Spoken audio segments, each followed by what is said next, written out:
Hello viewers, welcome to Knock TV. Today I am going to teach you a very new, lessonable and moralable story of John Steinbeck. John Steinbeck was born in 1902 and died in 1968. He was an American novelist as well as story writer. The story that we are going to explain is Breakfast. Breakfast ये इकट्ठा लफ्ज़ है। Breakfast अगर इसको अलग करेंगे, break अलग करेंगे, फास्ट अलग करेंगे तो इसका मीनिंग और बन जाएगा, ये और चीज़ बन जाएगी। फास्ट रोज़ा होता है, ब्रेक खोलना होता है, रोज़ा खोलना वो वर्ब अलग है, ये वर्ब है, ये नाउन है। लेकिन अलग करेंगे तो वर्ब अलग हो जाएगा, नाउन अलग हो जाएगा, चूँकि फास्ट रोज़ा होता है, लेकिन ये इकट्ठा है, ये नाउन है। तो ये इसका मतलब है नाश्ता, सुबह का खाना। ये स्टोरी जब खुलती है, इससे पहले थोड़ा सा इसका बैकग्राउंड है। आपने एक स्टोरी पढ़ी, आपने एक पोएम पढ़ी थी डैफोडिल वर्थ की। उसमें वो एक कंट्री साइड में गया था, वहाँ उसने डैफोडिल देखे थे। फिर वो कह रहा था मेरे दिल पे इतना इम्पैक्ट किया उन्होंने कि अब जब भी मैं अकेले में होता हूँ, तन्हाई में होता हूँ, मेरे सामने फ्लैश हो जाते हैं और मेरा दिल प्लेयर खुशी से झूम उठता है। बिल्कुल सेम स्टोरी यहाँ नज़र आ रही है आपको। ये जो जॉन स्टाइनबेक है, ये भी वॉक करने गया है मॉर्निंग में। सुबह का टाइम है, सर्दियों का दिन है, सर्दी इतनी ज़्यादा नहीं है लेकिन कम भी नहीं है। तो ये पहाड़ के ऊपर रहता है, नीचे वादी है, वहाँ ये गया है वॉक करने, कंट्री रोड पे जा रहा है ये। तो जब गया है तो उस जाते जाते उसको एक टेंट नज़र आता है। उस टेंट में कुछ लोग रह रहे होते हैं, उन्हीं के ऊपर ये स्टोरी है। और ये जब स्टोरी खुलती है तो ये उनके टेंट के पास चला गया है। अब यहाँ से उसने स्टार्ट लिया स्टोरी का। उसने कहा है कि मैं जो वॉक करने के लिए जा रहा था तो मुझे एक टेंट नज़र आया। उस टेंट के बाहर मैंने देखा कि एक जो था ना, ओल्ड था, रस्टी था, आयरन स्टोव था, चूल्हा था, वो जल रहा था। और उसका जो स्मोक है, धुआं है, वो उसकी पाइप जो है उसमें से जो स्टोव पाइप है वहाँ से बाहर निकल रहा था। मुझे दूर से नज़र आ गया कि वहाँ कुछ खाना पक रहा है। फिर कह रहा है जब मैं करीब गया तो मुझे खाने की स्मेल ने अपनी तरफ जो था ना आकर्षित किया, अपनी तरफ मुझे अट्रैक्ट किया उसने। तो मैं उनके पास चला गया। तो जब मैं उनके पास गया हूँ तो वहाँ मैंने देखा एक लेडी ने, उसने कहा मैं उसको गर्ल कहूँगा। उसका एक बच्चा था और बच्चा उसने अपनी गोद में उठाया हुआ था और वो गर्ल कहा उसको। और चूंकि गरीब हैं, साथ बताया उसने जो कपड़े कैसे पहने थे, फेडेड कॉटन की स्कर्ट पहनी थी उसने, वेस्ट पहनी थी उसने, जिसमें उसने बच्चे को रखा हुआ था और बच्चा उसका दूध पी रहा था। She was nursing the child, nursing the baby, बच्चे को दूध पिला रही थी और उतनी ही स्पीड से काम कर रही थी जैसा कि बच्चे के बगैर किया जाता है। She was expert in her job, वो अपने काम में एक्सपर्ट थी। एक्चुअली ये है कि टेंट के अंदर उसका खावंद है और उसका ससुर है। उन्होंने जॉब पे जाना है, ये उनके लिए ब्रेकफास्ट तैयार कर रही है, नाश्ता तैयार कर रही है और चूल्हा चल रहा है। और नाश्ता क्या है, नाश्ते के टाइम पे ये पहुंच जाता है वहाँ। तो जब ये पहुंचता है तो इसको चूंकि हाथ इसके सर्दी है, ये हाथ बाहर निकाल के चूल्हे के ऊपर रख के थोड़ा सा try to make them hot, उनको हॉट करने की कोशिश करता है। एट द सेम टाइम जो टेंट का पर्दा जो फ्लैप है वो झटके के साथ खुलता है, एक झटके के साथ खुलता है। वहाँ से दो आदमी बाहर निकलते हैं, एक ओल्ड मैन निकलता है और एक यंग मैन बाहर निकलता है। पहले यंग मैन बाहर निकलता है, ये आपको ऑब्जेक्टिव भी है कि पहले कौन बाहर निकलता है। पहले यंग मैन बाहर निकलता है, फिर उसके बाद ओल्ड मैन बाहर निकलता है। यंग मैन का थोड़ा सा हुलिया बताया गया है कि उसकी डार्क बियर्ड है, ज़ाहिर है यंग है तो ब्लैक दाढ़ी होगी, डार्क दाढ़ी होगी उसकी। और जो ओल्ड मैन उसकी ग्रे दाढ़ी है, ग्रे बियर्ड दिखाई गई है। और वो कह रहा है कि वो हाथ मुंह धो के आए होंगे क्योंकि they are coming to take breakfast, वो नाश्ता करने आ रहे हैं, जॉब पे जाना उन्होंने। तो वो कह रहा है कि वो आए हैं बाहर, पानी उनके चेहरे पे जो है वो नज़र आ रहा है, शाइनिंग हो रही है पानी की, बालों पे भी थोड़ा थोड़ा है और जो कुछ drops of water are on their beard, दाढ़ी पे कुछ उनके जो पानी के ड्रॉप्स हैं वो लगे हुए हैं। ये वो कह रहा है कि सामने मेरे आए हैं। तो उसने कहा है कि उस जो ओल्ड मैन ने मुझे देखा है तो वो ना उसने मुझे एक फ्रेंडली आई से देखा है, ना मुझे अनफ्रेंडली आई से देखा है। यानी ना उसका चेहरा जो था ना फ्रेंडली था ना अनफ्रेंडली था। ये नहीं कह सकता कि बस उसका चेहरा ही ऐसा था। जैसे ओल्ड मैन के चेहरे होते हैं थोड़े थोड़े टायर्ड, थोड़े थोड़े जिसे कहते हैं कि एंग्री एंग्री, थोड़े से मैच्योर्ड चेहरे होते हैं ना, ऐसे होता था। उसने कह रहा है मुझे देखा है और मुझे उसने कहा मॉर्निंग, फिर उसके बेटे ने भी कहा मॉर्निंग यानी गुड मॉर्निंग। तो आफ्टर एक्सचेंजिंग द ग्रीटिंग्स उन्होंने मुझे कहा कि we are going to take our breakfast, will you do, क्या तुम करोगे, तुम नाश्ता करना चाहते हो हमारे साथ। तो कह रहा उन्होंने वहाँ नाश्ता रखा, उसकी वाइफ ने जो नाश्ता बना रही थी नाश्ता रखा उनका, और कह रहा था उस वक्त जब मैं गया वहाँ सूरज निकल रहा था पहाड़ियों के पीछे से। उसने कहा है कि the old man's face was neither friendly nor unfriendly, जैसे उनके चेहरे होते हैं ना बूढ़े आदमी के, ऐसा ही उसका चेहरा था। तो उन्होंने खाना वहाँ रखा है and I was invited to take breakfast with them. तो उन्होंने कहा अगर खाना है तो वेल एंड गुड, नहीं खाना तो हमारे साथ बैठ जाएं आपको। उन्होंने अल्लाह का शुक्र अदा करके उन्होंने जीसस का नाम लिया है, अल्लाह का नाम लिया है, खाना शुरू किया है।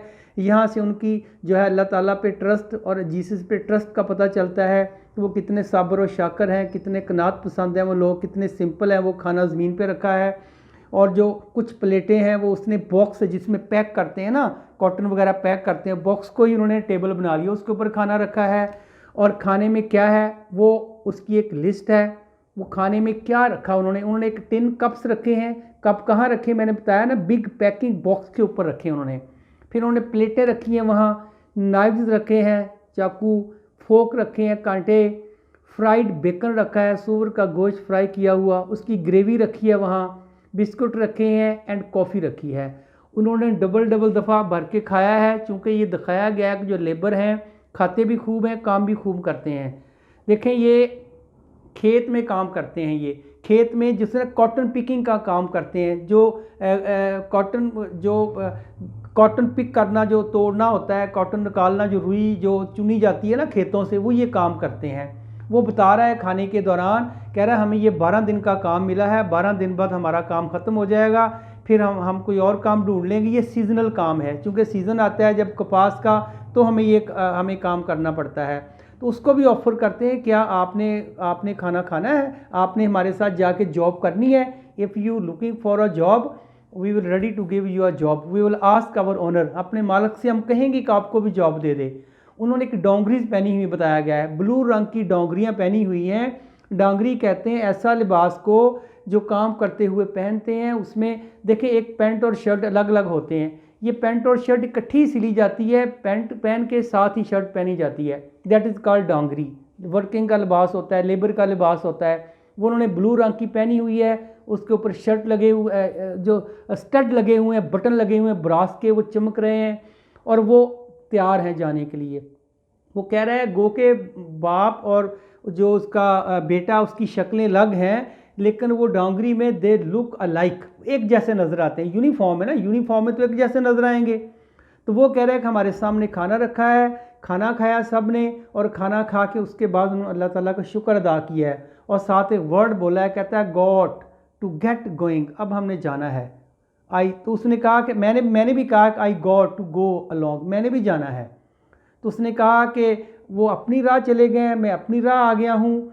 लेकिन वो उसने कहा कि जाते हुए इसने एक सेंटेंस कहा था, उसने कहा था थैंक यू फॉर ब्रेकफास्ट, आपने मुझे नाश्ता दिया, इसका शुक्रिया। देखिए स्टोरी तो ख़त्म हो गई है, वो अपने घर चले गए, अपने घर आ गया है, लेकिन इसके ऊपर इम्पैक्ट क्या छोड़ा है, इस कहानी ने एक मैसेज दिया है। मैसेज यही दिया है कि सेल्फलेसनेस का मैसेज दिया है कि वो लोग खुद गर्ज नहीं थे, बगैर किसी गर्ज के उन्होंने आगे खाना रख दिया। उन्होंने ये भी नहीं सोचा था कि खाना 2 आदमियों के लिए बना है या 3 के लिए बना है, अब हम 4 हो गए हैं तो खाना कम पड़ जाएगा, खाना जो है इट विल बी इनसफिशेंट, उन्होंने नहीं सोचा। फिर खाना कौन पेश करता है, ये अमेरिकन सोसाइटी के ऊपर एक स्टायर भी है, एक तंज किया गया है। वहाँ तो कोई खाना ऑफ़र नहीं करता, वहाँ तो कोई जॉब ऑफ़र नहीं करता, जो वो जॉब कर रहे हैं वही इन्होंने ऑफ़र करनी थी ना, उन्होंने उसको ऑफ़र की है। और इसलिए फ्री फूड देना, जॉब की ऑफ़र करना, एक पुअर फैमिली है, लेकिन कह रहा है कि ऐसी पुअर फैमिली है कि no complaint against any person और एनी रूलिंग और एनी और गॉड, खुदा के ऊपर कोई शिकवा नहीं उनको, लोगों से कोई शिकवा नहीं उनको, गवर्नमेंट से कोई शिकवा नहीं उनको। They are gratitude, there is contentment in there and they are mentally satisfied. क्यों मेंटली सेटिस्फाइड है कि वो सादा खाते हैं, सादा पहनते हैं, सादा ज़िंदगी बसर करते हैं। उनको जो Hurley and barley life of the city जो है इससे चिढ़ है, चिढ़ हो भी ना, क्योंकि उनके पास इतने वसाइल ही नहीं है। तो इसका जो थीम है वो भी यही निकलता है। थीम में क्या है देखते हैं। Real happiness lies in contentment, poverty become, जो असल लाइफ है ना खुशी, वो कंटेंटमेंट में छुपी हुई है। इस्लाम भी तो यही कहता है। इस्लाम तो बार बार कहता है, कई जगह पे आया है, सबर सबर सबर सबर शुक्र सबर शुक्र। यही तो मैसेज है, कुरान का भी यही मैसेज है, हदीस में भी यही मैसेज है, हमारे नबी का भी यही मैसेज है कि सबर सबर सबर सबर करो मुश्किल में और शुक्र करो जब आपका काम हो जाए। तो दुनिया इंसान का भी शुक्र करो, अल्लाह ताला कहते हैं मेरा शुक्र भी करो मैं तुम्हें और दूंगा। यही तो मैसेज है, यही कनात का मैसेज है, कंटेंटमेंट का मैसेज है। फिर वो कहते हैं पॉवर्टी बिकम्स लेस ट्रबलसम, गुर्बत जो है ये कम तकलीफ दे बन जाती है। क्या? जब it has full faith in God, जब आपको अपने अल्लाह ताला पे यकीन होता है तो आपकी ट्रबल कम हो जाती हैं, परेशानियां कम हो जाती हैं।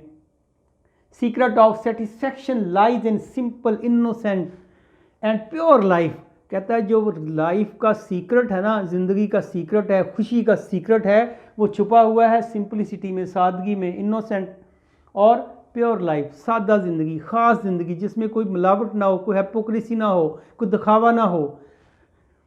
Not in the glitter and glow of the modern life, ना कि ये कहता है ज़िंदगी की मॉडर्न लाइफ जो ग्लिटर है, जो रोशन है, ग्लो है, उसमें नहीं छुपी हुई है।